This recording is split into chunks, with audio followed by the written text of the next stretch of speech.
Gênesis 37, versículo 12. Os irmãos de José tinham ido cuidar dos rebanhos do pai, perto de Siquém. Israel disse a José: como você sabe, seus irmãos estão apacentando os rebanhos. Quero que você vá até lá. Sim, Senhor, respondeu ele. Disse-lhe o pai: vá e veja se está tudo bem com seus irmãos e com os rebanhos. Traga-me notícias. Jacó o enviou quando estava no vale de Hebrom. Mas José se perdeu quando se aproximava da cidade de Siquém. Um homem o encontrou vagueando pelos campos e lhe perguntou: o que é que você está procurando? Ele respondeu: procuro os meus irmãos. Pode me dizer onde eles estão apacentando os rebanhos? Respondeu o homem: eles já partiram daqui. Eu os ouvi dizer: vamos para Dotã. Assim José foi em busca de seus irmãos e os encontrou perto de Dotã. Mas eles o viram de longe e antes que chegasse, planejaram matá-lo. Lá vem aquele sonhador, diziam uns aos outros: é agora, vamos matá-lo, jogá-lo num desses poços. Diremos que um animal selvagem o devorou. Veremos então o que será dos seus sonhos. Quando Rúben ouviu isso, tentou livrá-lo da mão deles, dizendo: não lhes tiremos a vida. E acrescentou: não derramem sangue, joguem-no naquele poço no deserto, mas não toquem nele. Rúben propôs isso com a intenção de livrá-los e levá-lo de volta ao pai.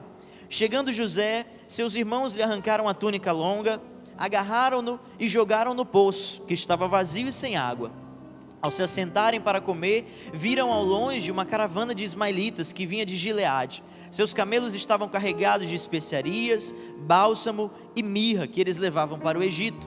Judá disse então aos seus irmãos: o que ganharemos se matarmos o nosso irmão e escondermos o seu sangue? Vamos vendê-lo aos ismaelitas, não tocaremos nele, afinal ele é o nosso irmão, é nosso próprio sangue. E seus irmãos concordaram. Quando os mercadores ismaelitas de Midian se aproximaram, seus irmãos tiraram José do poço e o venderam por 20 peças de prata aos ismaelitas que o levaram para o Egito. Quando Rúben voltou ao poço e viu que José não estava lá, rasgou suas vestes e, voltando aos seus irmãos, disse: o jovem não está lá, para onde irei agora? Então eles mataram um bode, mergulharam no sangue a túnica de José e a mandaram ao pai com este recado: achamos isto, veja, esta é a túnica de seu filho.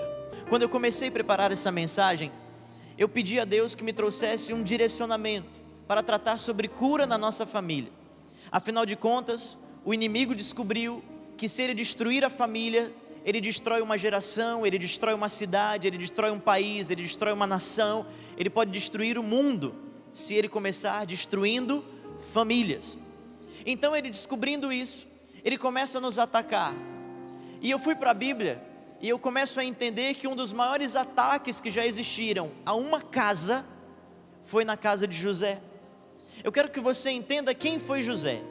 José era filho de Jacó e de Raquel, e Jacó era muito apaixonado por essa esposa dele, porque na verdade, quando Jacó chegou ao sogro dele para pedi-la em casamento, ele fez a seguinte proposta. Ele disse: olha, eu vou trabalhar por ela durante 7 anos, depois de trabalhar 7 anos sem receber nada, você me deixa casar com ela?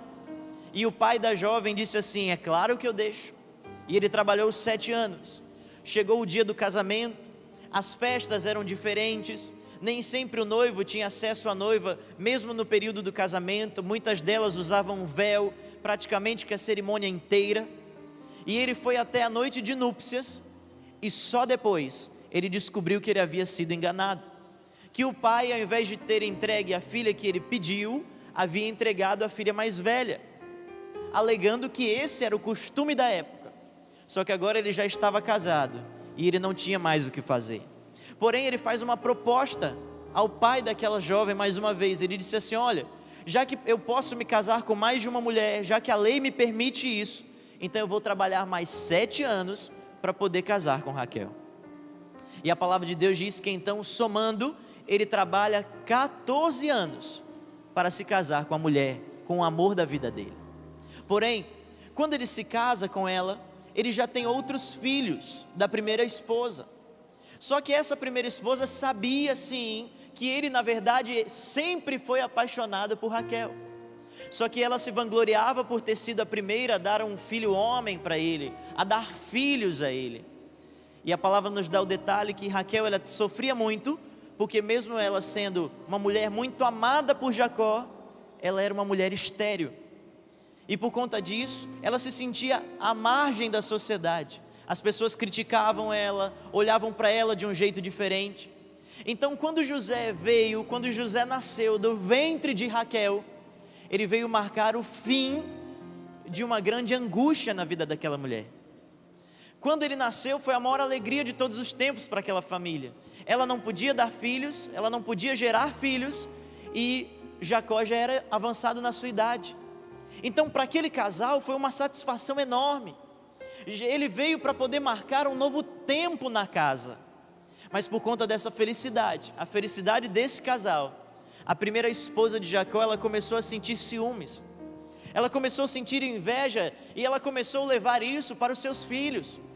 Ela sempre dizia: olha, tá vendo? O seu pai prefere aquele que nasceu agora do que vocês que são mais velhos. Ele prefere o filho daquela lá do que a vocês que são filhos da primeira esposa dele. E a inveja daquela mulher, a ira daquela mulher, o ciúme daquela mulher foi contaminando aqueles jovens, e eles começaram a se voltar contra José. E a palavra diz que esse carinho dos pais só aumentava. Mas eu quero que você perceba que não foi por uma maldade, não foi por algo que eles disseram assim: eu gosto mais de José do que dos outros. Não, mas era pelo momento que ele vinha, era pelo momento que ele havia nascido. A representação da bênção estava naquele lugar, através da vida dele. Mas eles não souberam administrar. Existem pessoas que não estão sendo abençoadas em suas casas. Preste atenção no que eu vou te dizer, porque elas não sabem administrar bênçãos. Às vezes você conseguiu um emprego, mas tem alguém da sua casa que está passando necessidade. E ao invés de você saber como chegar para apresentar aquilo como um milagre, é como se você apresentasse a sua bênção para pisar sobre os outros. Pessoas que quando elas têm, elas fazem questão de dizer: olha porque eu tenho, olha porque eu trabalho, olha porque eu já sou formado e você ainda não é, porque eu não dou trabalho para o meu pai, eu não peço dinheiro para o meu pai, mas você pede. E isso começa a gerar um conflito dentro da própria casa. Pessoas que não sabem administrar bênção. Quando a gente continua dentro da história de José, a gente percebe que veio um outro nascimento, um menino mais novo, também da mãe de José. O nome desse menino, Benjamim. Só que ele traz um problema. Quando aquele menino nasce, a sua mãe tem complicações no parto e morre. E aí então Jacó, que já tinha uma certa dificuldade para administrar a questão da família por conta dos conflitos, agora recebe a responsabilidade de ser pai e mãe. E a casa começa a entrar numa desordem. Talvez você esteja se identificando dizendo: poxa pastor, é isso que tem acontecido na minha casa e está sendo muito difícil. Talvez você seja um pai aí que está sozinho, que a mãe abandonou, que a mãe já se foi e você teve que virar pai e mãe. Ou o que muito acontece de forma invertida, talvez você esteja sendo mãe e pai. Talvez você tenha que administrar situações que era necessário que tivesse um homem para ser a referência, mas você não tem. E isso gera conflitos, isso gera angústia, isso gera dor, isso gera desentendimento. São casas que começaram a viver um período chamado de período de desequilíbrio familiar. Seja pelo motivo que for, motivos bons, motivos nobres ou motivos ainda não tão corretos. Seja porque você perdeu alguém e isso está contra a nossa força, ou por uma questão de divórcio, uma casa se dividiu, uma casa se separou.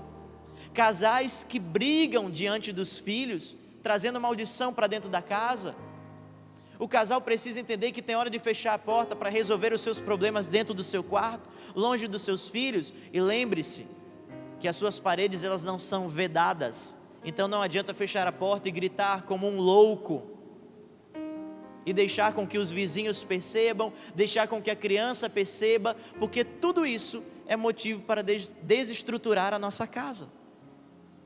Pare para pensar, Às vezes a gente está vindo na igreja dizendo assim: pastor, eu quero que o Senhor me traga hoje uma solução de cura para dentro da minha família, mas eu quero que o Senhor me diga uma técnica, eu quero que o Senhor me diga quantos passos eu devo dar para a direita, quantas palavras eu tenho que dizer, qual é o livro que eu tenho que ler, enquanto eu tenho que dizer para você que a única coisa que você tem que refletir é que os mínimos detalhes, eles estão sendo esquecidos. Pai, mãe, repito, não brigue diante dos seus filhos. Mãe, não fale mal do seu esposo para os seus filhos ou na frente dos seus filhos. Não importa se você já separou, não importa se ele é, desculpe a palavra, de verdade um traste, não importa. Para o seu filho ele sempre será o pai dele, e sobre aquele pai está a bênção de autoridade para abençoar também a vida do filho, sendo ele quem ele for. Mas nós estamos destruindo a nossa casa pela nossa imprudência, pela nossa irresponsabilidade. A casa de José estava destruída. Chegou um momento em que os filhos, eles tomaram essa decisão, sabe por quê? Porque eles olharam para Jacó e disseram assim: Jacó não está fazendo nada, o nosso pai não faz nada, porque José é diferenciado, José é o queridinho, José recebe uma túnica diferente de todos os outros, para ele ter um cuidado especial. O pai não teve maturidade, não teve sabedoria para tratar diante dos filhos. Então os filhos se revoltaram e resolveram do jeito que eles achavam certo. Na sua casa tem um adolescente se levantando contra você, talvez seja porque você não está agindo do jeito certo, tem faltado sabedoria. Existem casas que quem manda é a criança, que quem manda é o adolescente, que quem manda é o jovem. Pai, se aquele menino fica com a porta do quarto trancada, tire a porta do quarto, porque a autoridade dentro da sua casa é sua, em nome de Jesus, amém? Porque existem casas que estão sendo destruídas porque falta pulso. Criança é criança, adolescente é adolescente, jovem é jovem, pai é pai, mãe é mãe. Existem autoridades que estão sendo revertidas, atrapalhadas. O pai coloca de castigo, a mãe tira do castigo, a mãe coloca do castigo, o pai tira do castigo. Meu irmão, se o pai deu o castigo, mesmo que a mãe não concorde, a mãe pode ir até o pai, longe da criança, e dizer assim: meu amor, deixa eu te explicar, vamos ver se a gente faz assim, desse jeito, mas é você que decide porque você colocou no castigo. Se o pai resolver tirar, ele deve ir e dizer assim: olha, você está fora do castigo. Detalhes que podem mudar a história da vida de uma família, detalhes que podem salvar uma geração, mas nós estamos esquecendo. Talvez você esteja dizendo: mas pastor, hoje tudo é para mim. Não, eu sei que você também sofre.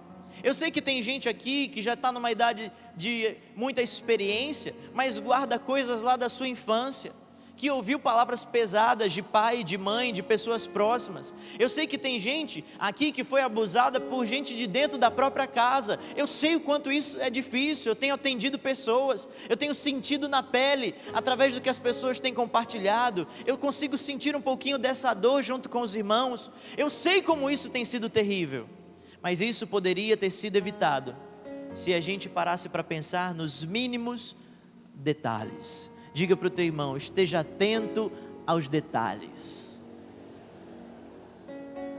Quem quer uma casa curada, diga amém. Amém. Então diga assim comigo: precisa começar por mim.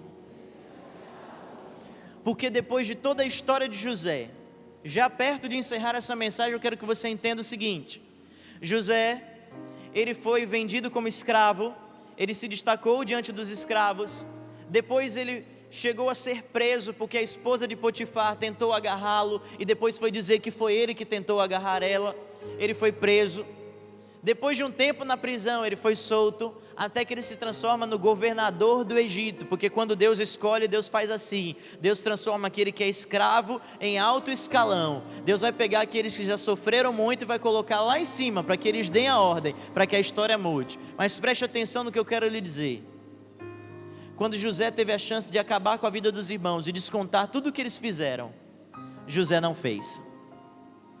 Teve um dia que José estava lá no palácio, e a seca estava muito grande, porque havia chegado o tempo das vacas magras, de acordo com o sonho de Faraó, e que José tinha sido aquele que foi usado por Deus para revelar o sonho, para explicar o sonho. E aí o Jacó disse assim: meus filhos, eu quero que vocês vão até o Egito, cheguem lá e vejam se conseguem alguma coisa para nós, porque aqui está difícil, aqui não tem jeito. E aqueles jovens chegam, eles se apresentam e José os reconhece. José agora não era mais um menino. Quando José foi vendido pelos seus irmãos, ele tinha 17 anos, agora ele tinha 30. José agora já estava calejado, porque ele aprendeu com as lutas. José agora tinha toda a autoridade debaixo de suas mãos ali, ele podia dominar tudo, ele podia dar uma ordem, os soldados imediatamente poderiam prender os irmãos, poderiam matar os irmãos, fazer o que quisesse. Mas quando ele reconhece, a palavra de Deus diz que ele se emociona, ele sai da presença dos irmãos, ele vai para um canto, ele chora muito, depois ele se recompõe e ele começa a fazer um teste com cada um deles. Ele começa a tentar entender se eles haviam se arrependido. E a palavra de Deus diz que ele reconhece esse arrependimento. Depois de mais alguns testes, ele manda trazer o filho mais novo, Benjamim. Ele tinha saudade de Benjamim, ele amava Benjamim, era o seu irmão por parte de pai e mãe. E aí quando Benjamim chega, ele faz mais uma armadilhazinha para poder ter certeza, até que ele não resiste. E a palavra de Deus diz que ele se apresenta aos seus irmãos, os irmãos se prostram diante dele, e começa a acontecer aquilo que havia sido revelado. Os irmãos choram, os irmãos pedem perdão, e eles ficam ao mesmo tempo temerosos, porque eles sabiam agora que a autoridade de José era diferente. E José diz assim: não se turbe o vosso coração, não tenham medo de mim, pois entendam que Deus permitiu que vocês fizessem isso comigo, para que hoje eu estivesse nessa posição e eu pudesse salvar a minha casa. A atitude de José, pense. Então, meu irmão, a atitude de José é o que nos tem faltado. A minha proposta nessa mensagem é para que você pare de olhar para o que te fizeram. Eu sei que já te pisaram, eu sei que já te humilharam, mas isso já foi.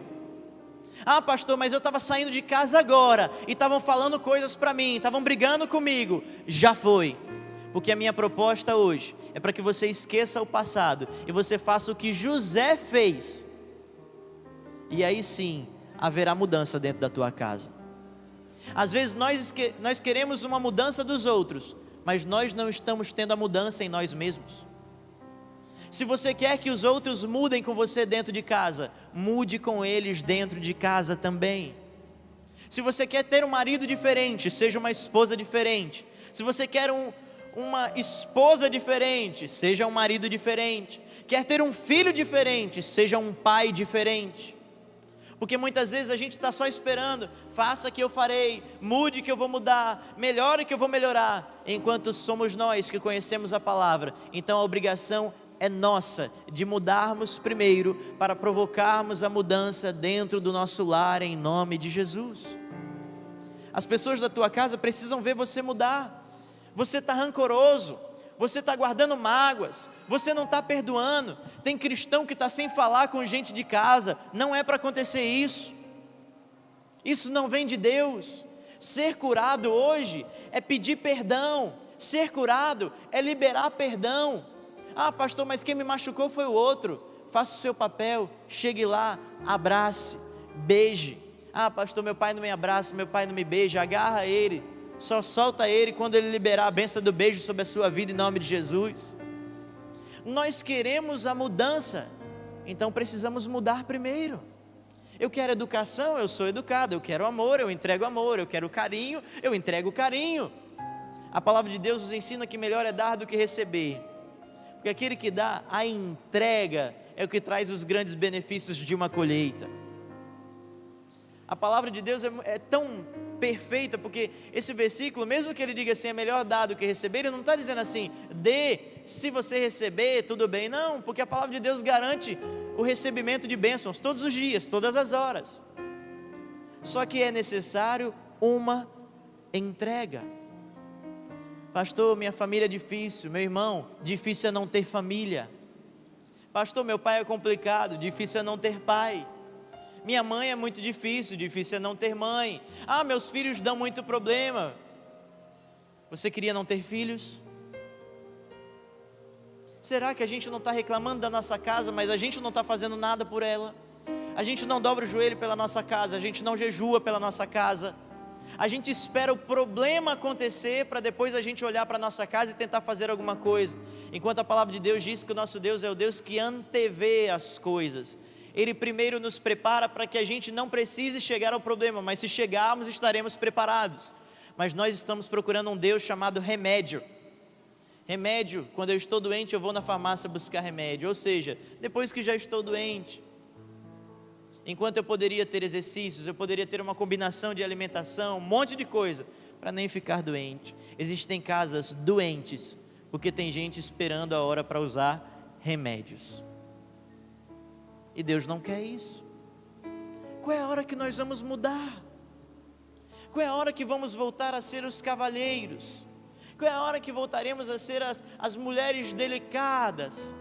Qual é a hora que seremos os filhos que respeitam os pais? Pai, não tenha pena de corrigir o seu filho. Filho, não reclame do seu pai corrigir você. Oh, como eu louvo a Deus por cada surra que eu levei. Tapa na boca, chinelo voador, cinturão. Teve dia que ele ratou, pegou a fivela mesmo. Depois eu lá todo quente, deitado com o traseiro para cima, porque não dava para encostar em lugar nenhum, dormindo, só senti o pai chegando e dizendo assim: me perdoa meu filho. Senti que ele estava com a dor no coração porque ele ratou a cinturãozada, não porque ele deu a cinturãozada, porque ele ratou. Hoje eu louvo a Deus pela vida dos meus pais.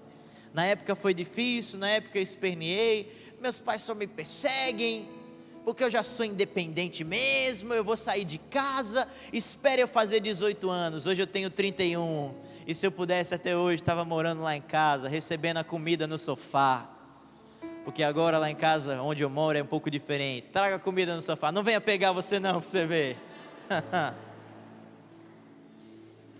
As coisas mudam. Ô, saudade de mãe. De quando em quando eu tenho uma mania, quando eu consigo uma manhãzinha livre ali por 9 da manhã mais ou menos, eu vou na casa da minha mãe.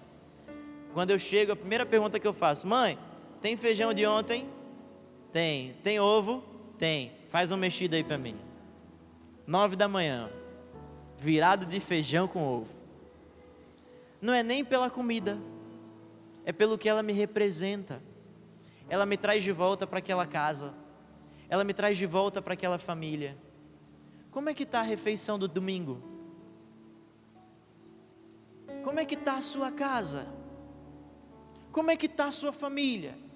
Qual foi a última vez que você deu um beijo em alguém da sua casa? Qual foi a última vez que você trouxe carinho para alguém da sua casa? Qual foi a última vez que você passou numa padaria e comprou aquele sonho que você sabe que a pessoa da tua casa gosta? Pastor, que detalhe é esse? Esse é um detalhe que pode mudar a história de uma casa. Esse é o detalhe que pode mudar a história de uma família. Chefe da casa, quando sua esposa sair uma vez na vida, uma vez só, arruma a casa. Faça alguma coisa para quando ela chegar, ela dizer assim: o que foi que aconteceu? Sabe, parece uma bobeira, mas gente, isso pode mudar histórias. Existem pessoas que estão hoje chorando em cemitérios, chorando em túmulos, e tem gente que está chorando na vida ainda com pessoas vivas, mas que já não as tem por perto. Famílias dissolvidas, famílias destruídas por tantas coisas que o mundo tem apresentado. Mas se você ainda está aqui, é porque Deus, Ele tem um propósito sobre a tua casa, Ele vai restaurar a tua família, Ele vai mudar a tua história em nome de Jesus. Aplauda bem forte a esse Deus. Glória a Deus. Diga assim comigo: meu Deus vai mudar a minha casa. Diga bem forte: meu Deus vai mudar a minha casa. Se você mudar primeiro. Agora imagine comigo, José, ele abraça os irmãos e diz: oh meus irmãos, eu perdoo vocês. Eu garanto que se José desse uma surra nos irmãos, não doeria tanto como doeu o abraço de perdão. Eu acho que o que mais constrange é o perdão. Quando a pessoa espera você para uma guerra, para uma luta, ela se arma e na hora você entrega para ela um abraço. Ô meu irmão, isso desmonta a pessoa mais rude da face da terra, ela é desmontada. Na tua casa hoje você deixou um conflito. Se o teu conflito está sentado aqui do seu lado, que hoje você está brigado com essa pessoa, aí quietinho, só encosta o dedinho que já resolve, porque o poder de Deus está sobre este lugar, está sobre a sua vida em nome de Jesus. Deus é Deus de resolução. Amém? Meu irmão, o meu convite para que sejamos curados, nós precisamos amar a nossa casa. Nós precisamos amar a nossa casa até mesmo com os defeitos que ela tem. Porque os defeitos que ela tem só a gente pode falar. A gente tem que amar até aquele que dá trabalho. A família tem que se juntar para poder ajudar o outro. A dívida de um é de todos. Cuidado com isso. Não vá sair daqui exagerando, você que está com a dívida e todo mundo está assumindo sua dívida, achando que pode fazer mais dívida, porque o pastor disse que é de um é de todos. Mas a gente precisa assumir. A gente precisa ter o nosso barco. Eu amo você, eu amo sua casa, eu amo sua família, mas a minha família tem que vir em primeiro lugar. É isso que a gente tem que ser. Ah, pastor, mas é muito machucado. Gente, se José não fosse machucado pela família, José poderia ser para sempre um cuidador de ovelhas. E quando chegasse o tempo da seca, a família não teria ninguém para salvar. Ele morreria, seus irmãos morreriam, seu pai morreria junto, seu rebanho morreria, sua geração seria exterminada. Talvez Deus esteja permitindo que pessoas da tua casa estejam te pressionando, te apertando, te machucando, te ferindo, porque Deus está te preparando para um dia essas pessoas reconhecerem que o seu Deus é o único Deus que tem poder. E essas pessoas que hoje te perseguem, essas pessoas que hoje não dão ouvidos a você, um dia, juntas, elas estarão aqui diante desse altar, levantando as mãos santas e dizendo: eu reconheço que só Jesus Cristo salva. Eu reconheço que só Jesus Cristo salva. Eu reconheço que só Jesus Cristo salva. Elas vão dizer isso. Glória a Deus. Então, minha senhora, o seu marido estará aqui. Meu senhor, a sua esposa estará aqui. Dá glória a Deus. Família, os teus filhos estarão aqui diante do altar. Os seus netos estarão aqui diante do altar. A tua geração estará diante do altar de Deus em nome de Jesus. Amém? Mas para isso é necessário pedirmos perdão.